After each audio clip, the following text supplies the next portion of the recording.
నమస్తే, welcome to our channel. నేను మీ ప్రియాంకారాం. జగన్మోహన్ రెడ్డి గారు ఈసారి భారీ స్కెచ్ వేశారు అని అందరూ అంటున్నారు. ఎందుకు అంటే విశాఖపట్నంలో ఏవైతే సంస్థలు వస్తున్నాయో డేటా సెంటర్స్, వాటికి కేటాయించే భూముల విషయంలో ఈ స్కెచ్ అంతా నడుస్తుంది అని, దీనికి వడ్డే శోభనాద్రీశ్వరరావు గారిని ముందు పెట్టి నడిపిస్తున్నారు అని.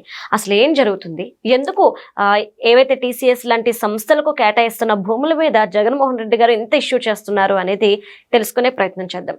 దీని గురించి మనతో మాట్లాడడానికి senior journalist doctor Durga Vadlamani గారు ఉన్నారు. ఆవిడని తెలుసుకుందాం. నమస్కారం. నమస్తే అండి. మ్యామ్, ఈరోజు కోర్టులో పిల్ దాఖలు చేశారు వడ్డే గారు, ఏవైతే టీసీఎస్ కి భూములు కేటాయిస్తున్నారో ఆ భూముల విషయంలో.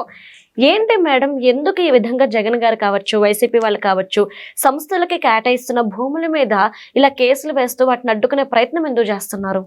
మీరు ఎందుకు అభివృద్ధి చేస్తున్నారు చేయకూడదంటారా అని ఆయన అడుగుతున్నాడు. ఓకే, మీరు అభివృద్ధి చేస్తే ఎట్లా, ఉద్యోగాలు ఇస్తే ఎట్లా, మీరు ఏంటి సంక్షేమాలు ఇచ్చేయాలి, ప్రజల్ని మీ చుట్టూ తిప్పుకోవాలి. ఇప్పుడు రేపొద్దున్న ఆయన పాదయాత్రలో లేకపోతే ఇంకేదో బస్సు యాత్రలో లేదు ఇట్లాగా శవయాత్రలో చేసేటప్పుడు మనుషులు రారు. ఇంకా అర్థమైందా మీకు? వెనకాల జై జగన్ జై సీఎం అని ఎవరు అరుస్తారు?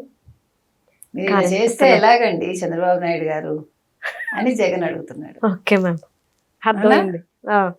అందుకని ఆయన వేయిస్తాడు. ఆయన డైరెక్ట్ జగన్మోహన్ రెడ్డి అంటేనే ఏది కూడా ధైర్యంగా ఎదుర్కోడు, ఏది కూడా ముందుండి మాట్లాడు, ముందుండి నడిపించడు.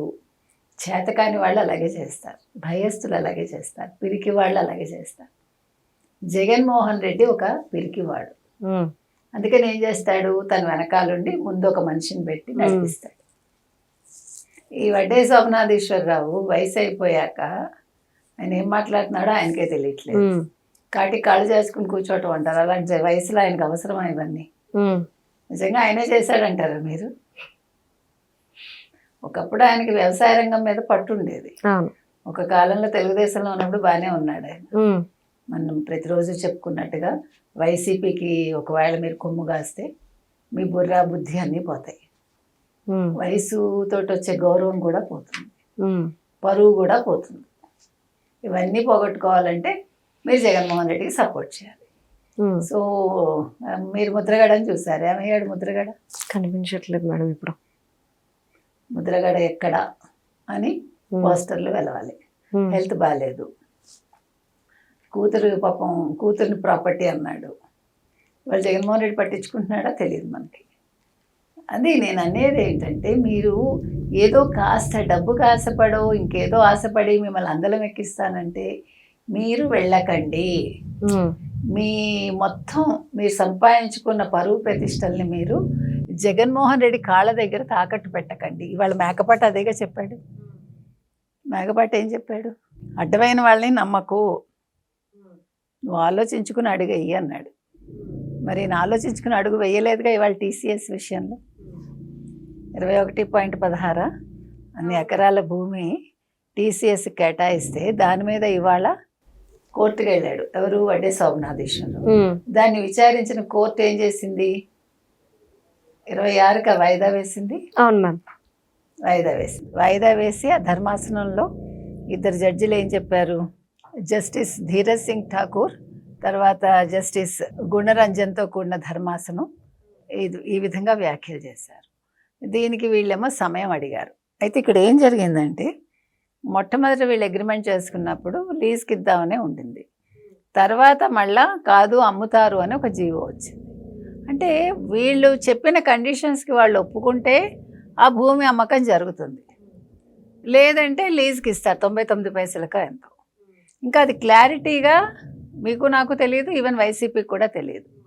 కానీ వాళ్ళు ముందే ఒక కేసు వేసేసారు.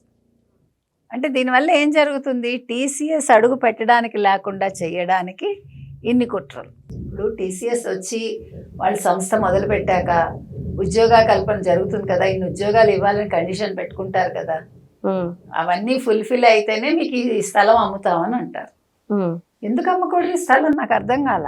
అంటే మొత్తం అలా అమ్ముకుంటే వెళ్ళిపోతే ఎలాగండి అని కూడా మీరు అడగచ్చు. అలా ప్రతి వాళ్ళకి అమ్మరుగా. సంస్థను బట్టి ఇప్పుడు టీసీఎస్ లాంటివి చాలా మంచి సంస్థలు. వాళ్ళు ఏం చేస్తారు, వాళ్ళు చాలా సేవాభావంతో ఉంటారు. అలాంటి వాళ్ళకి అవసరమైతే ఇవ్వడం తప్పులా. మీ హయాంలో స్వామీజీలకే ఇచ్చారు కదా జగన్మోహన్ రెడ్డి.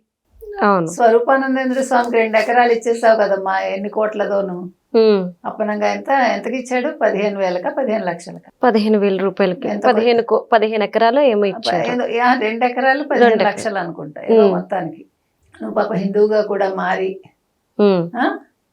అందులో మొలకలేసి మొత్తానికి. కానీ ప్రజలు మొలకలేయలేదు. వాళ్ళు చాలా తెలివిగా ఉన్నారు. వాళ్ళు ఆలోచించుకుని నిన్ను మునకలేయించారు. ఉమ్. నీ చేత దొమ్మరాట ఆడిస్తారంట, తెలుసా మీకు? దొమ్మరాట తెలుసు కదా, ఉమ్. అట్లా ఆడిచ్చారు ప్రజలు. అందుకని ఇవాళ వడ్డే శోభనేశ్వరరావు అనే వ్యక్తి, ఆయనకి వయసు అయిపోయింది ఇప్పుడు, 80 ఏళ్ళ ఇంకా ఎక్కువే ఆయనకి. ఉమ్. మనిషిని చూశారు మీరు ఎట్లా అయిపోయాడు. ఆయనకి అవసరం అండి ఈ వయసులో. ఉమ్. వైజాగ్ ఒక గూగుల్ డేటా సెంటర్ వస్తుందంటే అది నేనే తెచ్చానంటావు. ఇప్పుడు టీసీఎస్ నేనే ఆపానంటావు. ఉమ్. మళ్ళీ మీ అభివృద్ధికి ఆటంకం కాదంటావు. జగన్మోహన్ రెడ్డి అన్నీ చేశాడంటావు. అవును, కరెక్ట్, అన్నీ నువ్వే చేస్తావు. ఉమ్. రాకుండా ఆపడంలో, మోకాలు అడ్డడంలో ఉమ్. ముందుండేది జగన్మోహన్ రెడ్డి. రాష్ట్రానికి అన్ని రప్పించటంలో అంటే సంస్థలు కావచ్చు, నిధులు కావచ్చు, అన్ని రప్పించడంలో ముందుండేది చంద్రబాబు నాయుడు, లోకేష్.